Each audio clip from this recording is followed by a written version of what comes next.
So welcome class, we are going to revise human resource accounting. It's from an old syllabus paper, but of course it can also be applied in the new syllabus where we still have human resource accounting and metrics. So this is something that can be applied through the two syllabuses. Now I'll go through the questions. You can see this June 2021 question. And the paper is Human Resource Accounting, Chrp 21.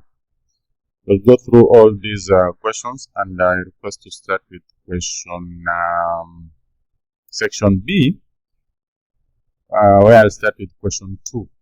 And the first question under question 2 is identify the criteria used when rating the performance of a human resource department.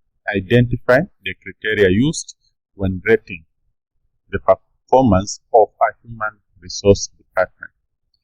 Now, human resource department, what is it supposed to do? Human resource department is supposed to plan for its human resource. So we are supposed to plan. Okay.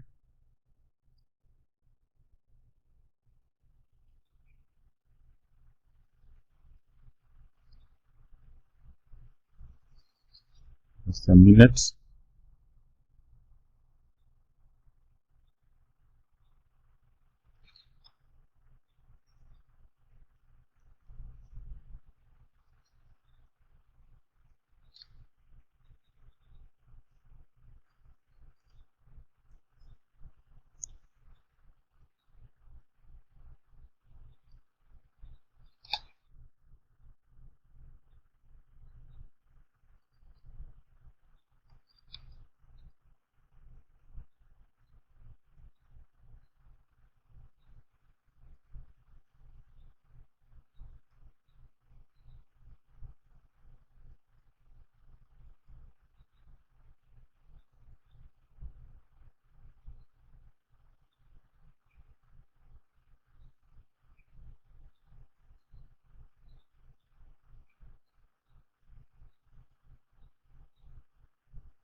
Okay, welcome good people. We are going to look at a human resource accounting paper.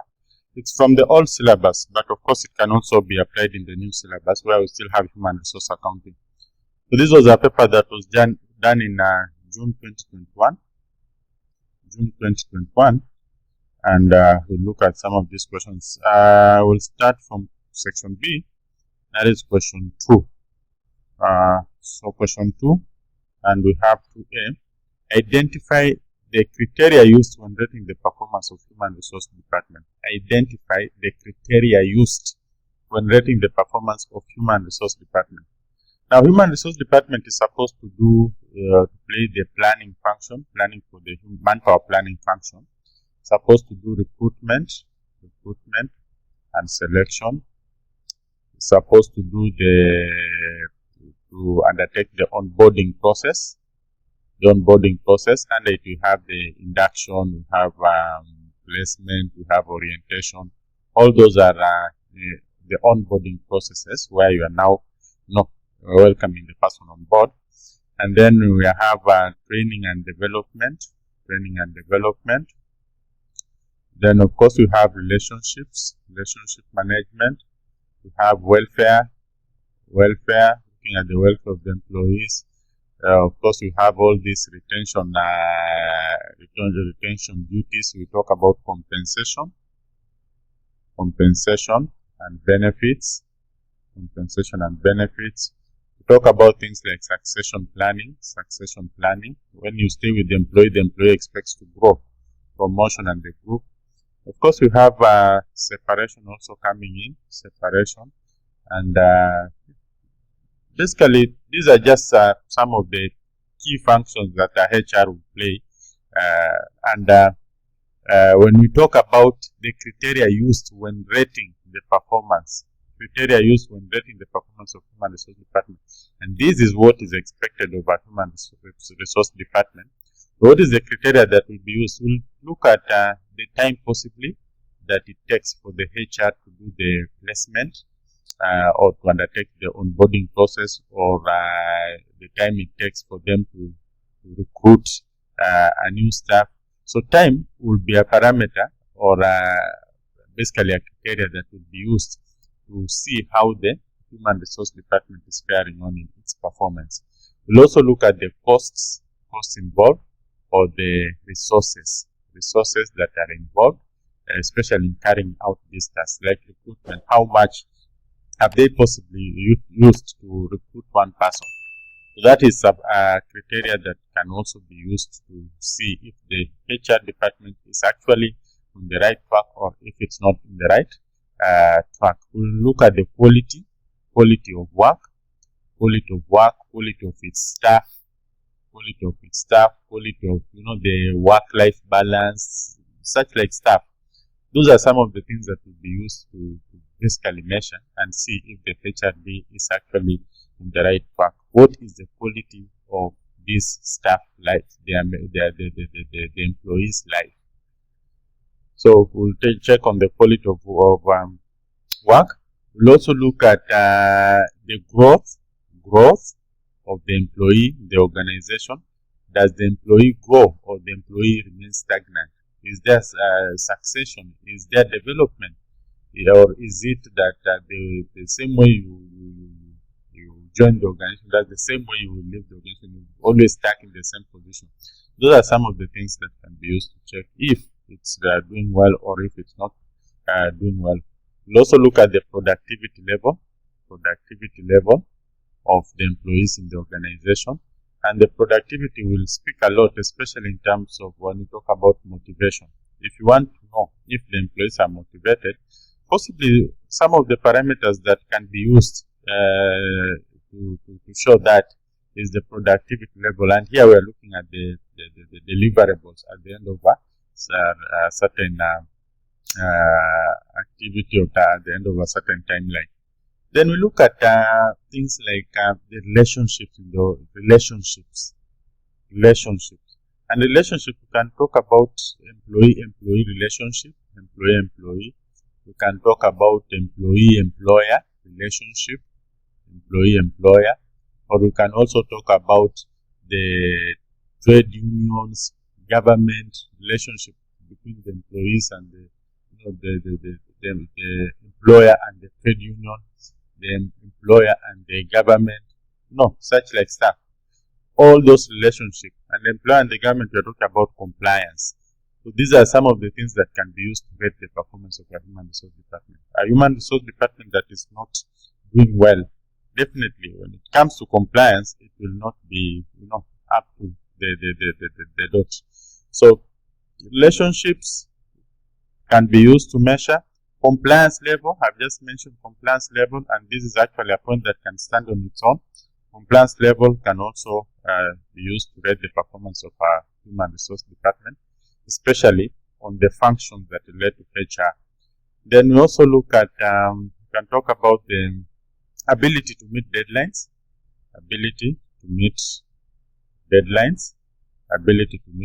can also be used to rate the performance of human resource department.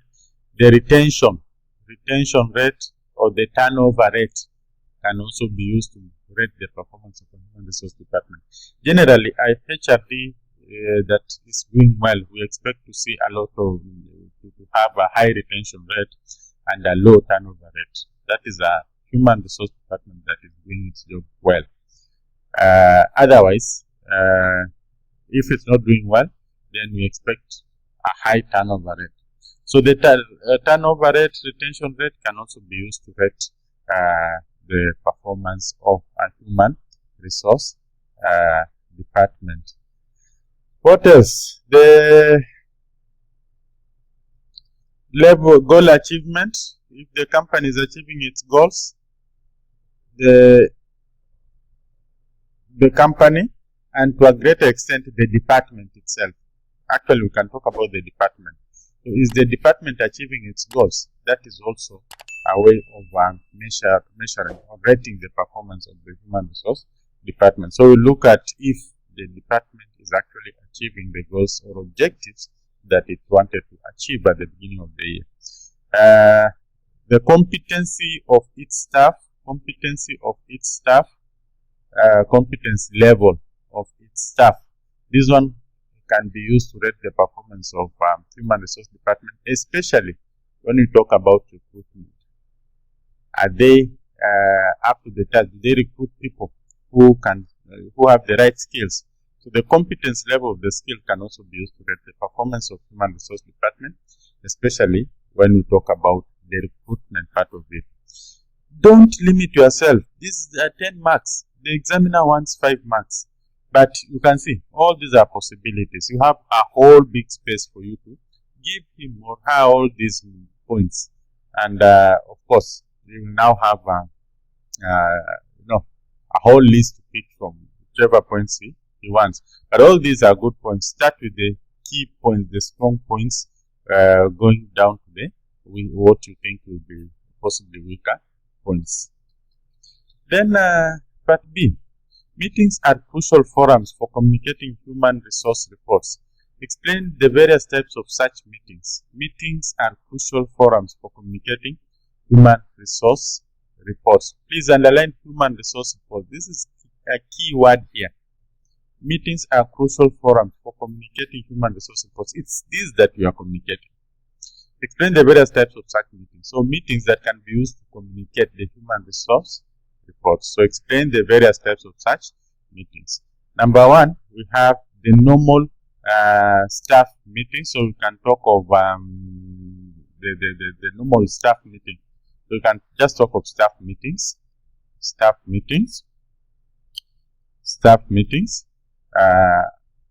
Explain the various types of such meetings. So staff meetings, and these ones can also be referred to as, there's a name for it, the status update meeting. Staff meeting, I'm just referring to as, a normal staff meeting, but you can also call it status update meeting, where you call your staff and then you update them on whatever report you want to communicate to them. So status update meeting or just a normal staff meeting, that could be one of the types of meetings that can be used to communicate human resource reports. The other meeting, actually under staff meeting, you can have status update meeting, and we can also have the information sharing meeting. This could be almost the same, but of course there's a very slight difference. Information sharing meeting, status update meeting. Status update meeting, it means it's something that is ongoing. Information sharing, there's just some information that has come, and so you want to share with the staff. For the status update meeting, something that has been ongoing, so you just want to update how far you've gone in terms of progress. Then of course we have the board meetings. Remember, we are talking about human resource reports. So the board will also be very much interested in what is going on in each of the departments. So in a board meeting, you can communicate the human resource reports, like audit report, like the policy documents, how far the policy documents, how far you've gone with them in terms of implementing. Those are some of the things that can be communicated to the board. And then we also have the quarterly review meetings, where you just to check on how you are progressing. And normally, as the word suggests, quarterly review. In a year, we have 4 quarters. So after every quarter, you do the meeting. So you can use these meetings to communicate the human resource reports, and it's very common in most of the organizations. We also have committee meetings. Committees are basically, I would say, like the sub-branches of the board. The board might not be available to attend all the meetings of the organization. So they might have some committees to hear on certain issues, and then the committee present those issues to the board. So in such like cases, the Human Resource Department might present its reports to the committee for onward presentation to the board. So you present to the committee, then the committee present to the board. The committee is normally constituted by the board. So yes, the human resource reports can be communicated to the board directly, or they can also be communicated to the committee. If they are communicated to the board directly, it's a board meeting. If they are communicated to the committee, then committee will present to the board, then we are talking about a committee meeting. The question is, explain the various types of such meetings. So these are some of the meetings where this information can be communicated. Then you also have team meetings, or development meetings. But let's just go with team meetings. It's easier. Team meetings. This is where the HR themselves, sorry, this is not development, it's departmental. Team meetings or departmental meetings. This is where the departmental meetings, where the department, they meet themselves to discuss how far they have gone in terms of implementation of maybe their duties. Yeah, it's a human resource. So you just want your people to know how you are progressing. So you call your team, you call your department, all of them sit there, and then you present to them. It's different from the staff, because staff you're talking to different, basically all the employees in the organization. But in this case, team meeting, it's just that small team of the human resource department that we are possibly presenting the information to. Then we have the feedback meetings.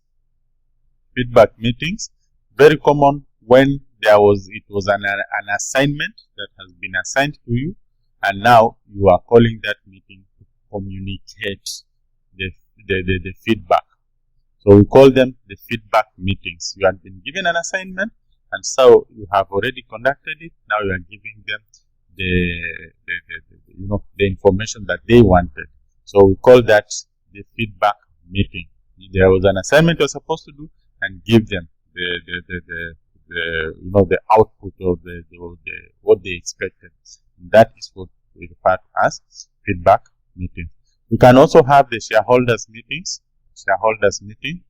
This is greater than actually you have the shareholders meeting comes first, then the board meeting, because board represents shareholders, committee represents the board.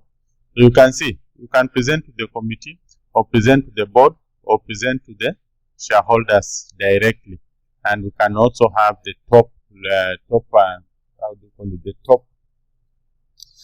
management